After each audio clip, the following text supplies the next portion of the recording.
I'm Colton. And I'm Kalen. And this is the Future of Thought.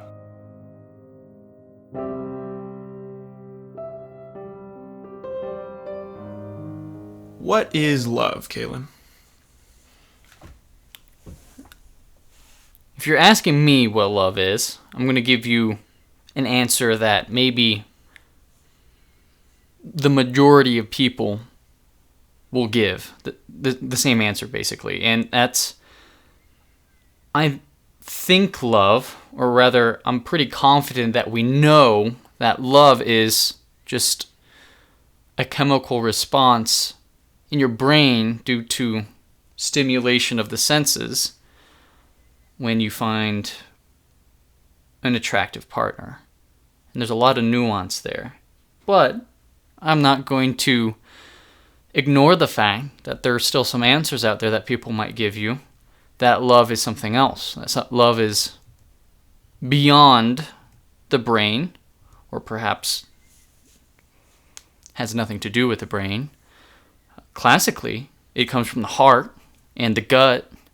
Obviously, we know that's not true, but some people like to think of it as a spiritual thing or something beyond the brain. And it's interesting because obviously there's no data to support this idea that love is beyond consciousness or beyond the brain. But there's nothing to particularly deny that claim, in my opinion. And so when we talk about what love is, my first go-to is biological response. But I'm not a scientist, and I'm going to be jumping a lot of gaps here that need to be filled if you're actually curious about these things by actual neuroscientists and actual people who study this topic. But obviously I have my fair share of experiences to go with my answer and examples. But what do you think? Well, let's start there. Let's start with this premise that there's nothing to say love is anywhere outside the brain, let's say. And it's not metaphysical in a scientific sense, because no claims are metaphysical, because science applies to the physical world. Mm-hmm. But I'm curious, and I think this is a common conjecture by a lot of people, that once you pin down love or any other immense emotion to simply a chemical, whether it's familial love or it's a love in a partner, once you boil it down to a set of chemicals and their reactions and their predictability or their deterministic nature, don't you, Kalen, lose the value of the love? Don't you have it washed away and blurred away? Do you not ever find, and this is just a common expression that I am vicariously asking you, do you find that you lose love once you begin to understand that, wow, love might be chemicals in the brain. It might be physiological reactions. Where's the enjoyment in that? Where's the mystique? Where is the love? Interesting. I have an answer that works for me personally. Please give it. So,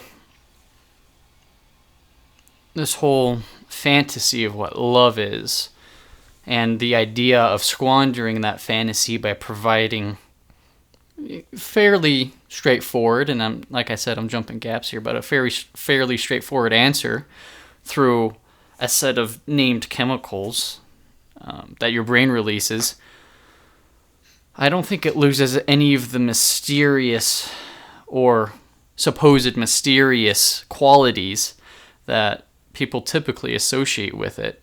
And that's because when you're feeling these things, I think there's two types of people, and more or less most people are one type. This one type I'm about to mention, it's that people accept these feelings. I can't think of an instance where you could deny the dopamine release or the oxytocin or any of the other chemicals related to these feelings that we feel when we see someone and we think that we love them or we have affection for them or lust. Maybe it's possible. Maybe it's possible to control that response in your brain. I don't know how. But when I feel love, I don't think, immediately to the science behind what I'm feeling. Instead, I just accept those feelings and I cherish them. Yeah, it's kind of interesting because technically I could think, well, all these chemicals are being released in my brain. Let me just stop those. I mean, maybe that's possible. I don't know what level of mental control and consciousness that you would need. But in my opinion, I don't think the mysteriousness is removed at all, because it's kind of hard to remove it, like I've been saying. I mean, unless you know anyone that can take note of that thought and be able to subvert it or acknowledge it and then move on very quickly, which me and Colton have been kind of delving into a little bit, this idea of consciousness and being able to control and manipulate your thoughts, or acknowledge feelings and the moment. But yeah, it's kind of interesting. I don't think it's removed. Do you? Well, even before I get to that, Uh-huh. I think it's vital to subdivide the different categories of love. And for example, the response you gave, it sounds like, is in association with loving a partner, someone who, when you are physically close to them, you feel butterflies, or someone who you can look into their eyes and just see the beauty of it. That love, I think, is easier to feel and understand on an emotional level, even with this full understanding of the biological realm, because it's just so ethereal. But I suspect there's a difference in the kind of love you would have for, I don't know, chocolate pudding, right? The kind of love you have for your favorite food, or maybe somewhere in the middle between the two is the love you have for your first pet. So first and foremost, I think we need to differentiate them. And in doing so, in responding to your question to me, presuming you're talking about romantic partners, which I suspect is the case, I think of this in the same way that I think about the universe, or about the human mind, or about the ocean. We don't fully understand these things as a human species, as Homo sapiens, with the advanced logical processes we hold true to ourselves. We don't understand these things, but they're still beautiful. You can find so much beauty in the stars, just from looking at the sun, while also knowing the sun is just a few chemicals burning around in weird ways. But you can still appreciate it. You can appreciate where we are in life and the fact that we're here and that we can see the world.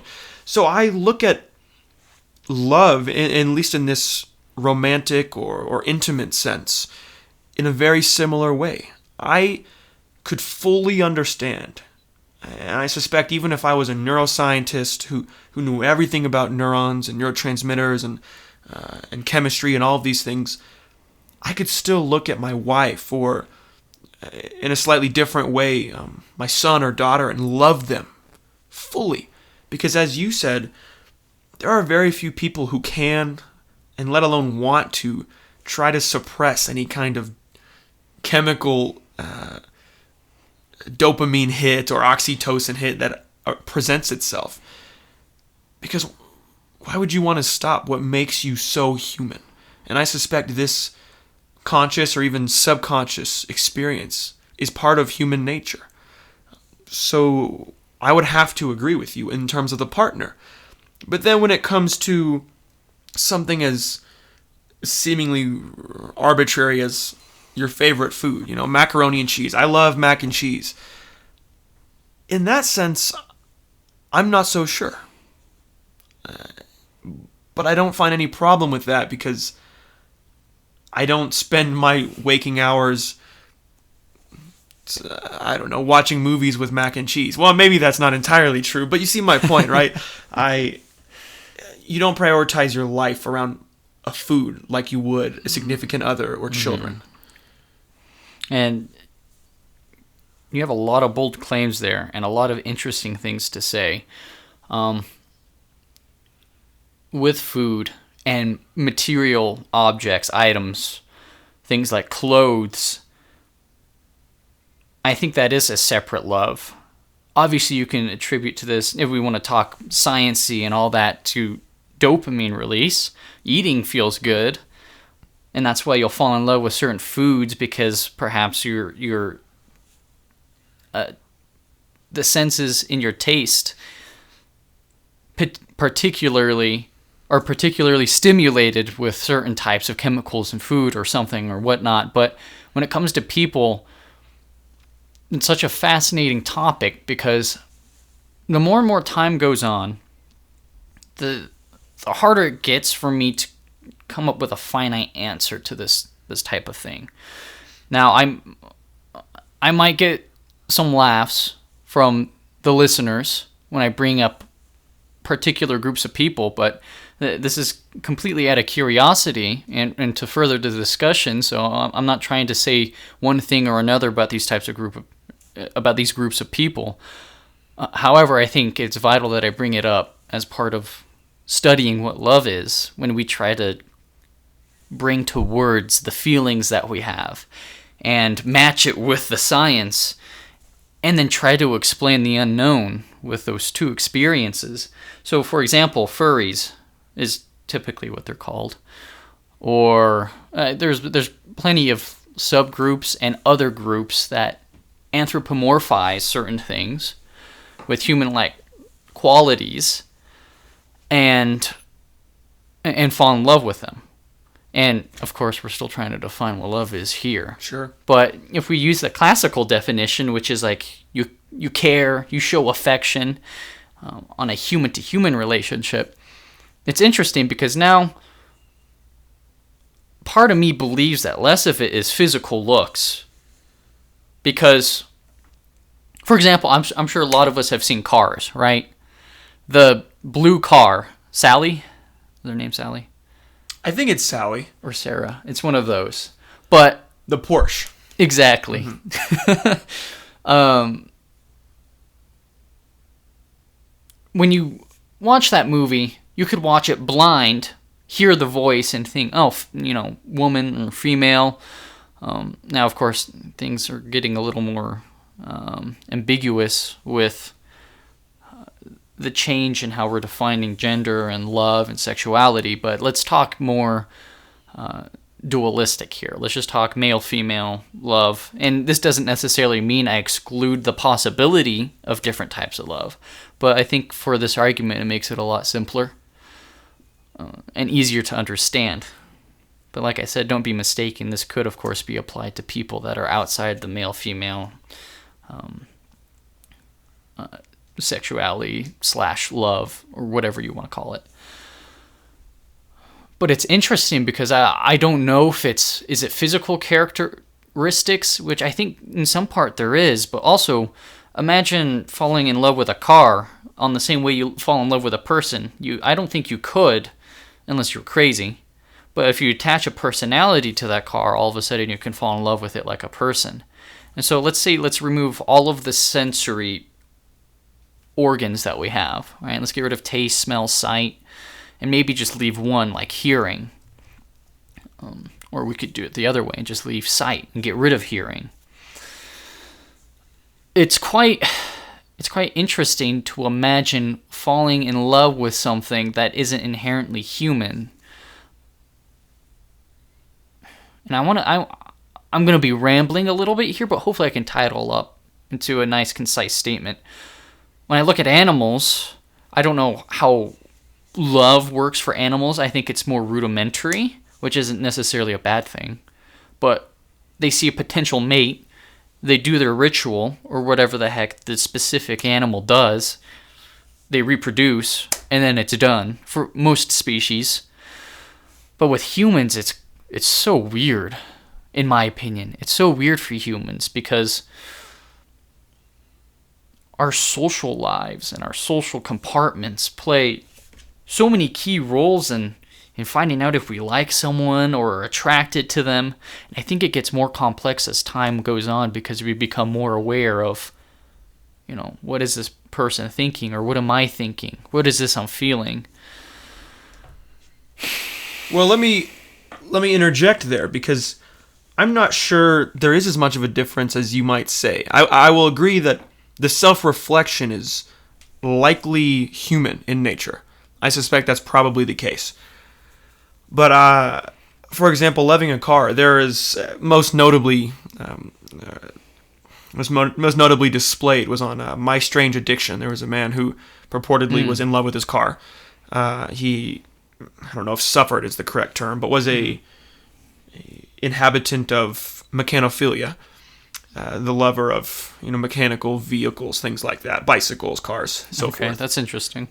And I wonder, even if tying it into the animal, non-human animal aspect, if we are willing to accept that human love with partners is biological, not saying the feelings are any less important or are hampered, but if we accept their biological responses, let's say, then what's to say that we experience them in any different way than our distant cousins, chimpanzees, might? We certainly have self-awareness and a self-reflection that these animals might not have. But do we know that they're experienced differently? And obviously, the caveat, they're experienced somewhat differently. They don't have the same social structures we have. But those same chemicals, unless there's anyone listening who studies primates very deeply, those same chemicals might be responding to the same stimuli, whether sexual or otherwise. Don't you think? Yeah, that's a good interjection. Well, now that I think about it, right? If we cast aside the differences in the approach, I guess fundamentally it's the same thing, because all that you're changing between species is the approach to courtship. So that's interesting. I guess humans, because of our ability to self-reflect, add a layer on top of that. So maybe it doesn't complicate the feelings themselves, it complicates everything else, other than, the spur of the moment, I'm in love with this person. The implications of the feelings, you're saying. Yeah. And the repercussions of those feelings. Because I don't think an ape lies down in bed at night and thinks, does she love me? Maybe I don't understand primates. And the same thing with dolphins and elephants and dogs. I don't think they sleep and think, does that whatever they're in love with love me back? Am I doing things right? Maybe I'm wrong, but I'd like to argue that, as far as I'm aware, there hasn't been any articles that justify that mentality that humans have, which I think requires a level of self-reflection in order to maintain. And so I think with being human as a whole, it doesn't detract or change anything about the fundamental. I'm glad you brought up your interjection, because this is helping define what we're looking at as love. Fundamentally, love is probably the same feeling for all animals. And a feeling is a bad way to put it, but the same chemical release. Perhaps it feels different for dogs. I don't know. Maybe something else feels tingly instead of your belly. I don't know. But having the consciousness that humans do, which as far as I'm aware, not many animals have. Perhaps some animals, or maybe many animals, have consciousness, but to the degree that humans have, I'm not sure. A whole level of, I think, hard to understand is added to the scene. Because what describes the feeling after your lover leaves your apartment or leaves your bed, that those thoughts that float in your mind. Now, this is getting more into what consciousness is, but when we talk about love, I think that's where a lot of the mysteriousness comes in for human love, for affection between human and whatever the hell else the human loves. Because I don't think it's particularly restricted to just human on human, right? Like I mentioned earlier, there's groups of people that fantasize and these are outliers, and truly love things that aren't human. Typically, they're anthropomorphized in their head. And I guess that leads me to the question, what does something need to have? Well, that's a bad question because anyone could fall in love with anything technically. I mean, God knows what brain conditions there are out there. But let's say we're not talking about a crazy person who will fall in love with anything just because it is, or because they found a trait in that object. Is there a human characteristic that you could unanimously add to any object and then make an average person fall in love with it? Well, even a step further, that person who is in love with something that's not anthropomorphized, they might not be crazy. You think about... Right. This is a weird conversation to have, talking about Sally, but let's just say any other car, right? Okay. A car or a bicycle, let's say. I can imagine someone who likes the curves of something like that, right? And they could... Maybe that's because it's anthropomorphized, but maybe it's not. It just releases oxytocin or whatever other chemicals in the same way. Because I don't know of any conclusive research that says only human or humanoid characteristics can release these chemicals. Okay. It's very That's possible that these individuals are just derivations on genome expression. I could totally be wrong, but it does make you wonder. I think we share that wonder. But before we get lost, if you don't mind me changing the subject slightly, rather than trying to conjecture down a rabbit hole of consciousness, which I'm sure we would happily do, but we want to keep this relevant, let's go to an even more important question, in my opinion. Is love important? Can you exist happily, healthily, and so forth without love? And before you give your feedback, I want to bring into this discussion a study that was conducted in 1944. It was a study of a small data set, 40 babies. Now, half of the babies, so it's 20 of them, were fed, diapers changed, and so forth. All the necessities were met in terms of physical intake of food and things like that. They were met, but that's it. There was no trying to build a relationship with the baby, trying to, smile at it, look it in the eyes too much. That didn't happen. And of course, this wouldn't be ethical today, but that's what happened. And then the other half of the babies were loved, like any parent would love their child, or at least would hopefully love their child. They hold them, they care for them, they might play with their toes every now and then, whatever. And what happened, for those who haven't heard of this study, is that after 4 months, the experiment was stopped because more than half of the babies in the group that were not being loved died. They weren't malnourished. They had their diapers changed. They didn't have infections, but they died. And even after the experiment was stopped, 2 more of them died, just as like a response to trauma, in a sense. So, in one sense, at least as a baby, clearly love is necessary in this broad definition of love. But I'm curious if you think that actually applies today, because it's not necessarily true that because as a baby this has major effects, it also does as an adult. But it might. I'm curious your thoughts. I think it's vitally important. When we look at developed nations around the world and we study how less and less people are getting in relationships, having kids, getting married because of a growing work culture and a growing, I think dependence might be a strong word, but a growing dependence on entertainment from outside sources other than a relationship, like the internet. The internet could, in my opinion, satisfy a lot of what you would want in terms of feeling affection and love without ever having to have met someone in person. I think we're getting to the point where it could do that for you, which I think is dangerous if we care about reproducing, which it seems like most people don't anymore. But I think it's important because when I look at developed societies that inhabit and nurture this culture of not worrying about love.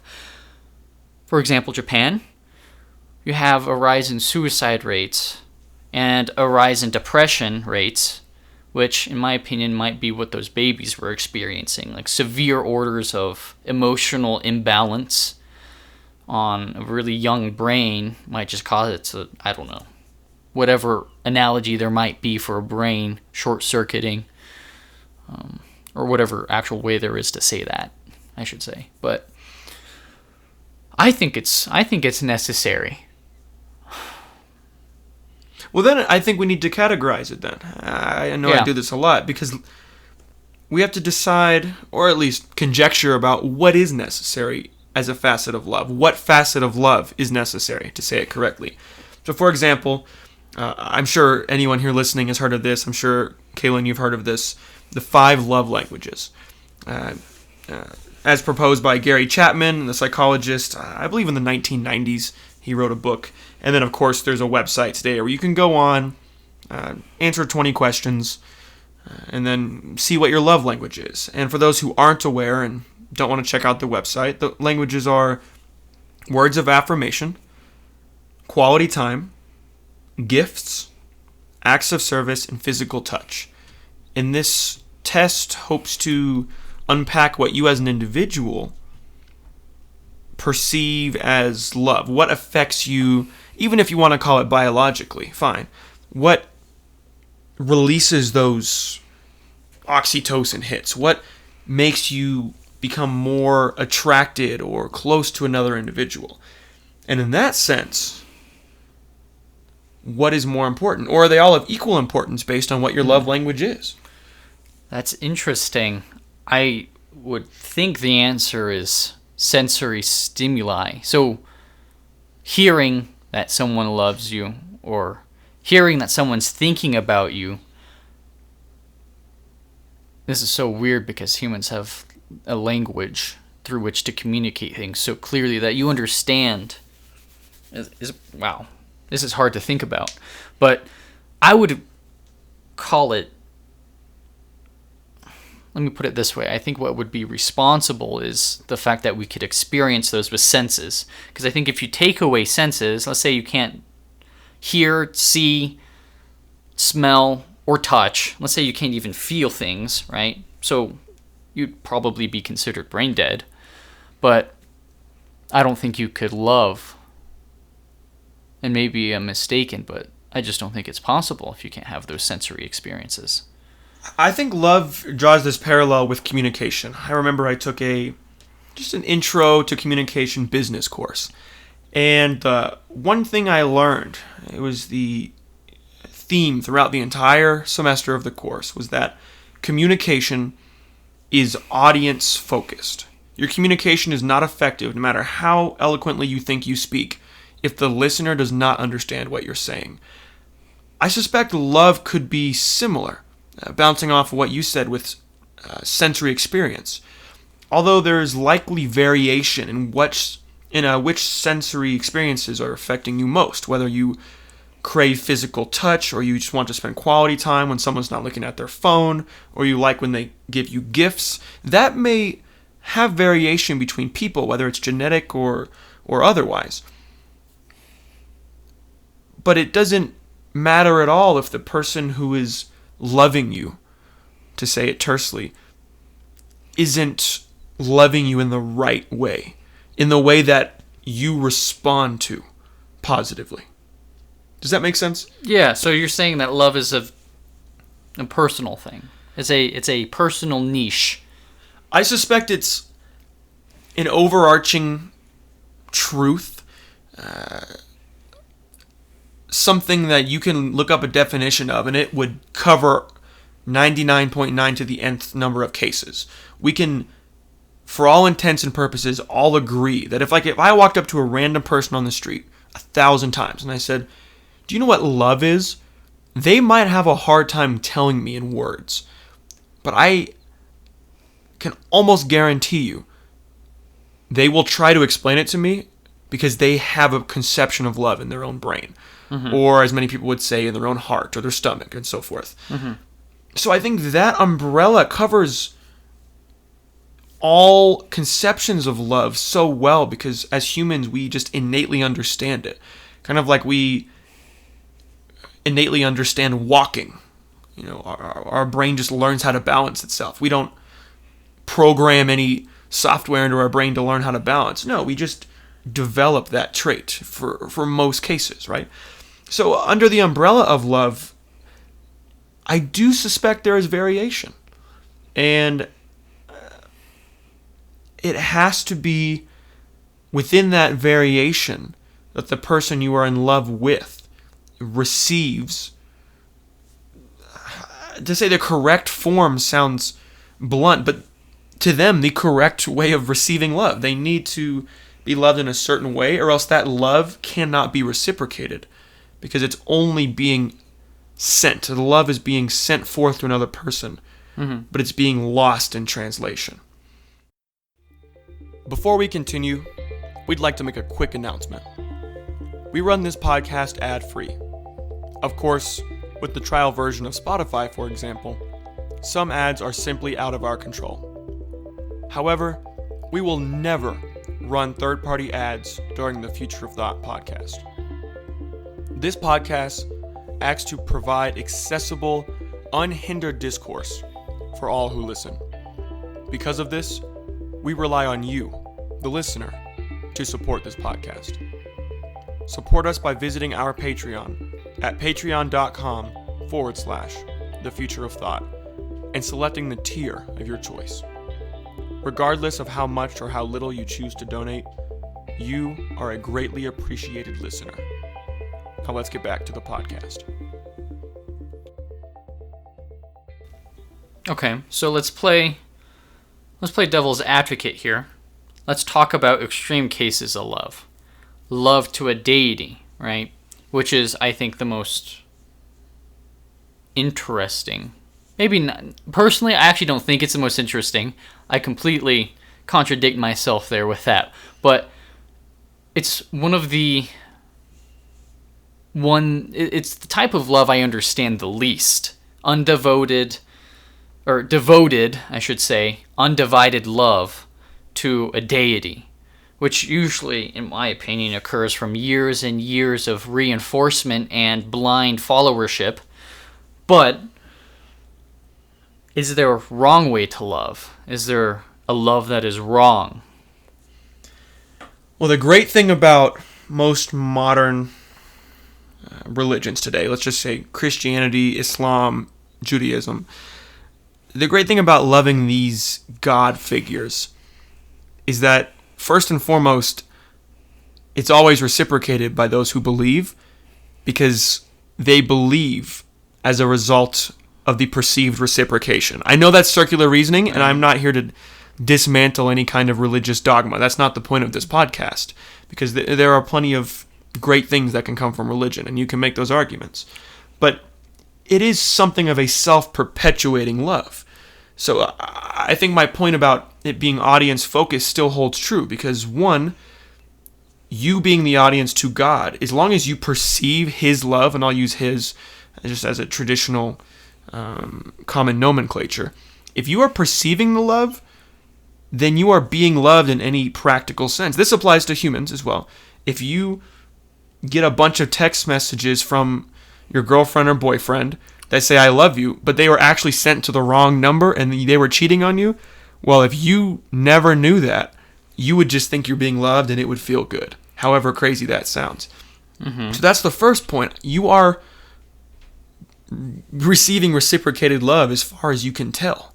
And then secondly, the beautiful thing, you might say, or the dangerous thing, others might say, about a deity is that they are given the status of omnipotence and omniscience, and living a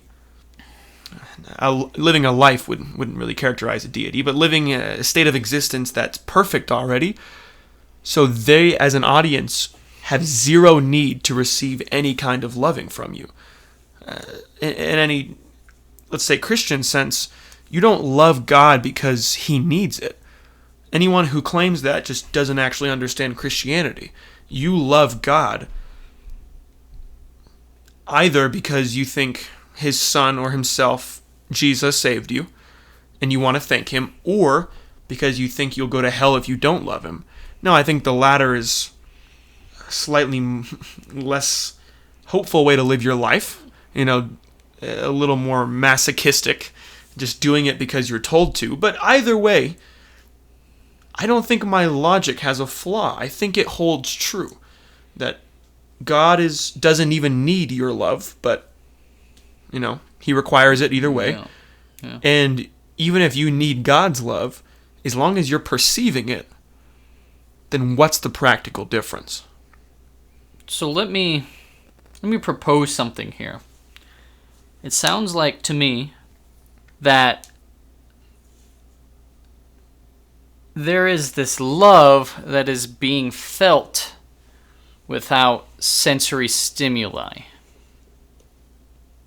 Because let's ignore the people who say they saw Jesus in their sleep last night. Let's humor that. And let's also ignore the people who say Jesus talked to them in their sleep. Because if we're going to rely on that information, we might as well throw all the 2,500 plus years of science out the window, because we're going off evidence from word of mouth. So,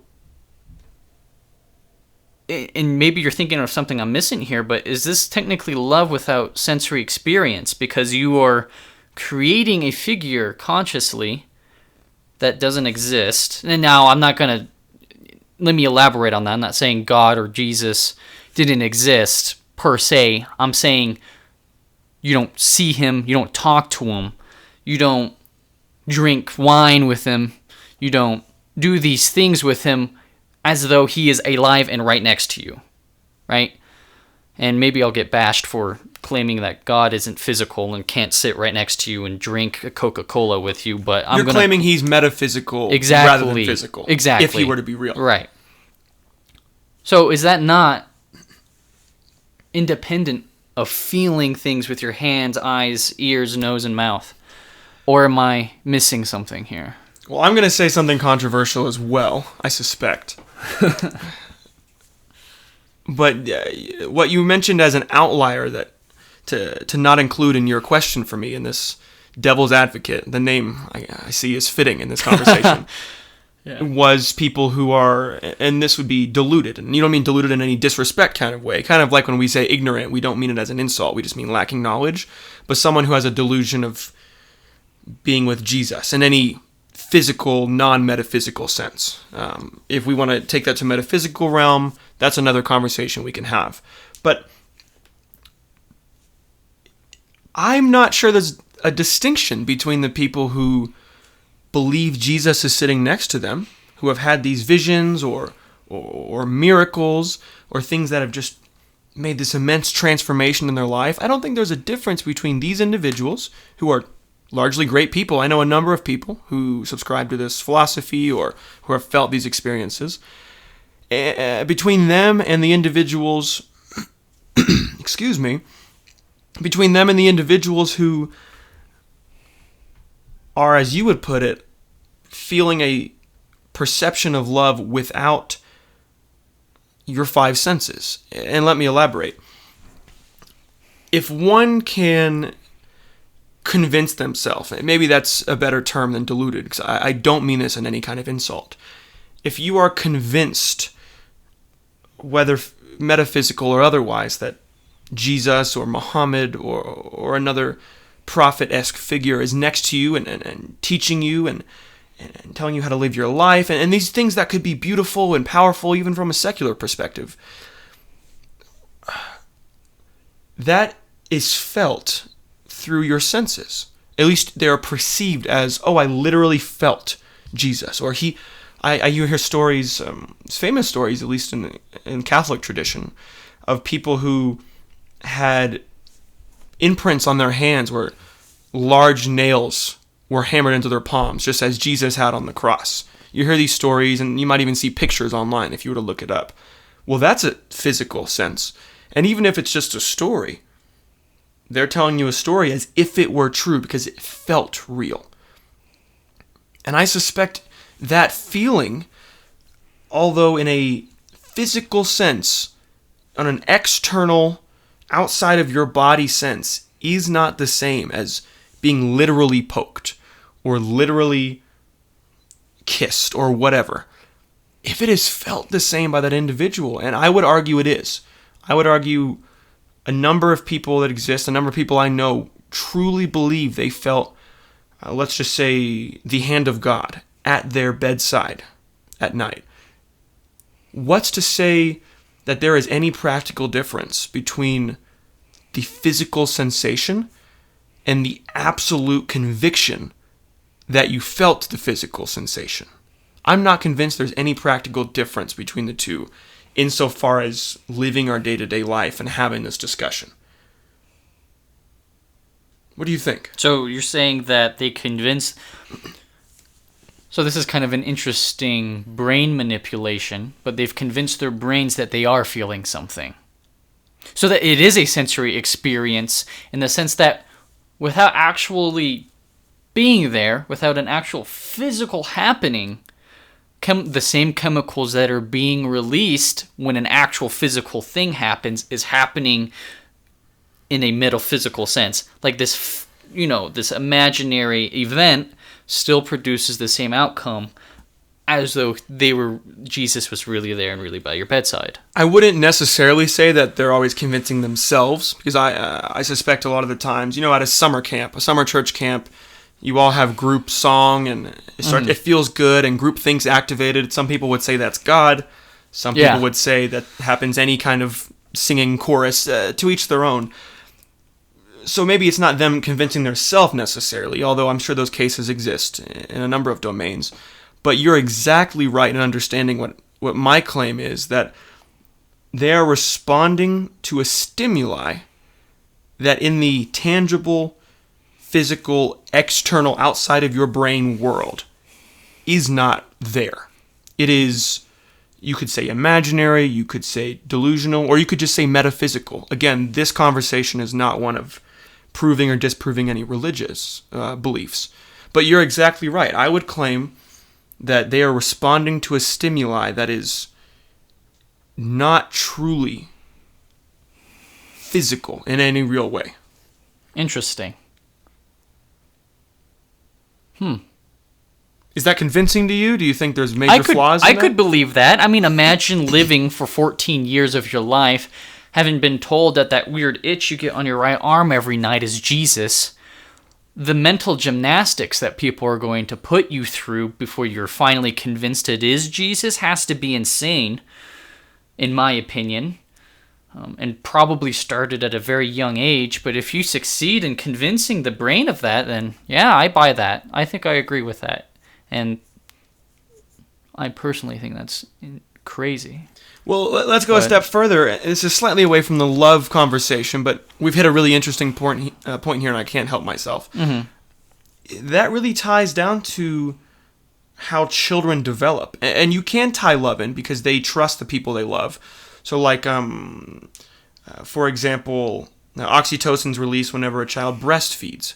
I'm not saying if you're on a bottle, you're not going to love your mom. I don't know anything about that. I'm not going to make any such claim.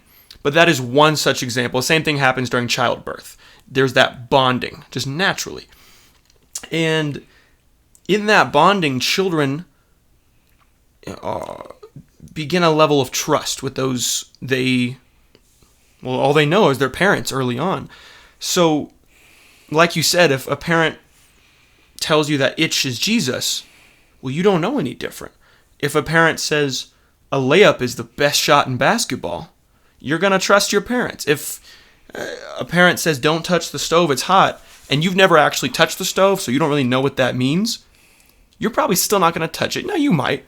You might get curious one day and do it, but for practical purposes, you're just going to believe them. And that's almost hitting on another point of the dangers of love. Could there be dangers? And I think we're actually transitioning relatively well into this idea that love could be dangerous, because I suspect dogma, which in my opinion is a dangerous thing, whether associated with religion or otherwise, it doesn't have to be religious, that is a belief you must follow with a lack of evidence, then you're going to listen to that person telling you.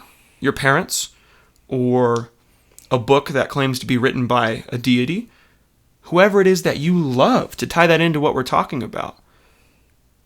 Why would you not trust them? I think that's a facet of love, is trust. Right. I think that's a fair claim to make. I mean, just thinking about it. Let me see.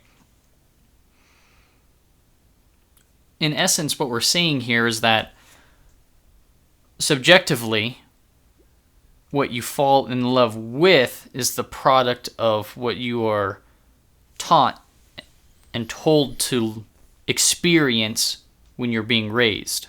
Is that a fair assumption? I think that's certainly a facet of it, kind of like the nature versus nurture argument. And to hint back really quickly on the episode we did, we approached that as if people are claiming that your biology determines who you are versus the world's influence determines who you are. But really, it's a more nuanced approach to the nature argument, that it's rather your genetics shape how you perceive the world. So in a similar vein, how you are raised, sometimes it's explicit. Sometimes it's, I'm your parent, do as I say, I put you in this world, I could take you out. Or God put you in this world, he could take you out. That sometimes is explicit, that's true. But other times, it is simply, by it, I mean your love, let's say as an adult, I would claim is simply shaped by those teachings you received as a child. Even the implicit ones, just watching your parents interact in social situations, or seeing how your siblings had relationships, or how your parents interact with one another, or with any deity they might believe in. Those may not convince you to be exactly the same as them, but I am about as certain as I can be that they shape how you perceive the world, and in a sense, they shape how you perceive love consciously, and also how your body reacts subconsciously. Does that clarification make sense? Yes, I agree with that. I can vouch for that. I think it's no mystery that I find... All right, I'm going to go out on a limb here, that I find white girls with blonde hair attractive, right? And particularly with blue eyes. Now, let's look back into my childhood and the type of people I was surrounded with most in school. Most of my years in school were spent in an upper middle class income neighborhood with a very respected and very eloquent school district. It wasn't a private school, but it was a very well-funded public school. And it also happened that the majority of girls there were white. And so when I'm surrounded by that all of the time that I'm growing up and learning what love is and experiencing those dopamine and oxytocin releases in my brain, that I start associating that, oh, attractive means these types of characteristics, right? Now, this isn't a call out to all white blonde girls with blue eyes in the area to come flock to me, but I'm going to leave that possibility open. Yeah, but I can vouch for that. Yeah, it's interesting that it can definitely be a product of your experiences growing up. It is, and there's a lot of that too. And you actually probably know more about Eastern cultures than I do, just from our conversations off the record. Mm-hmm. But I've seen in, I believe it was South Korea, people were getting pigmentation added to their skin to look whiter. Yeah. And it makes you wonder, aside from going as far as to say the world is run by white supremacists. I know individuals who say that, and some of them are actually good people. But a little bit more central from there, just for digestibility, it makes you wonder, is there a, as it's stated in some psychology realms, a master-servant relationship happening there between who's in power? Is it a societal norm? What is it that leads one to want to shape who they are, or subconsciously to shape who they love? Like you said, it's likely your direct environment, but I would argue it could even be, not even could, I would argue it is even beyond that. It's any environment in which you are associated, whether virtually, online, let's say, or what you watch on YouTube, who you spend your time with, how your relatives act. I would say it's exactly what you said, but even expanded further. Not to say you didn't mean that, but I would say it sounds like we agree that this environment has so much impact on at least how you perceive the world, if not exactly what you think. Yeah, I would agree. That was a pretty broad swath over various topics about what love is, but I don't want to deter from anyone's personal experiences on love. I think it's great to envelop yourself in the feeling of the moment. It's one of those biological happenings that you don't have to do anything about, and it happens. So I think there's great reason to just enjoy it. But yeah, I mean... So, Kaylin, I have to ask you, after this conversation, is love important? Yeah, love is important. It's a part of life, and I think it always will be. Whether induced by some super intelligent artificial machine that has plugged into our brains and induces those feelings for us, or whether we have them naturally. I think it's important, and it's a part of life that will be a part of us, and a part of most animals, if not all, for as long as we survive. Because I think it's part of the fundamental aspects of survival. And I think that's something that's nearly inescapable for humanity. So yeah, it is important. So make sure you're still loving your friends and your girlfriends or boyfriends. Or yourself. Or Self-love yourself. is vital. And yeah, thank you so much for listening.